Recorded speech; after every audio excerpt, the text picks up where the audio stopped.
Every day on this channel, we go through everything Donald Trump said on Truth Social over the last 24 hours. And so starting with Iran and the situation surrounding that, Donald Trump says, "Everybody watch Sean Hannity tonight at 9 p.m. Bibi Netanyahu will be interviewed." And Trump also says that if he didn't terminate Obama's horrendous Iran nuclear deal, the JCPOA, Iran would have had a nuclear weapon 3 years ago. Trump says that was the most dangerous transaction we've ever entered into, and had it been allowed to stand, the world would have been an entirely different place right now. He says you can blame Barack Hussein Obama and sleepy Joe Biden. He also says the radical left Democrats, a party that has completely lost its way, are complaining bitterly about the very necessary and important attack by the United States and Israel on Iran. What most people understand is that they're only complaining because I did it, and if I didn't do it, they would be screaming, "Why didn't Trump attack Iran?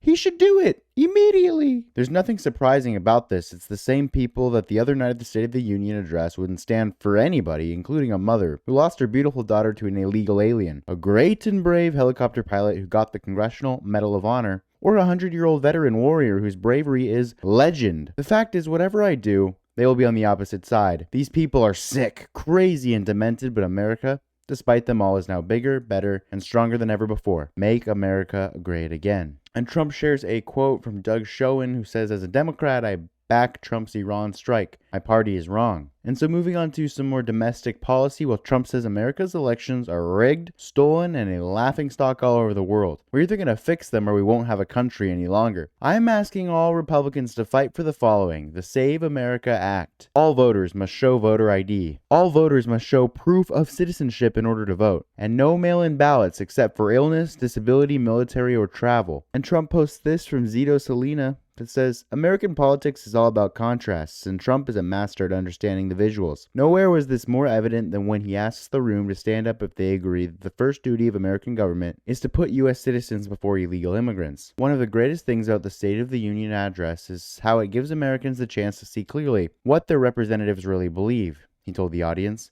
offering both Republicans and Democrats, minus the 70 who refused to attend, an opportunity. "Tonight, I am inviting every legislator to join with my administration in reaffirming a fundamental principle. If you agree with this statement, then stand up and show your support," he said. When Democrats refused to stand, Trump just shook his head, smiled, and said, "You should be ashamed of yourself for not standing up." And he shares this from Congressman Andy Barr that says, "America is turning 250 years old and it's time to make more history. Today I met with Treasurer Beach on my proposal to put President Donald Trump on a new $250 bill. We've included this in a recent hearing. Let's honor 250 years of American greatness by celebrating the president who put America first." And that's what the bill would look like. He also shares a story from Just the News. It says, as Georgia prosecutor pursued Trump, Biden DOJ invited her to get a lucrative grant, memo shows.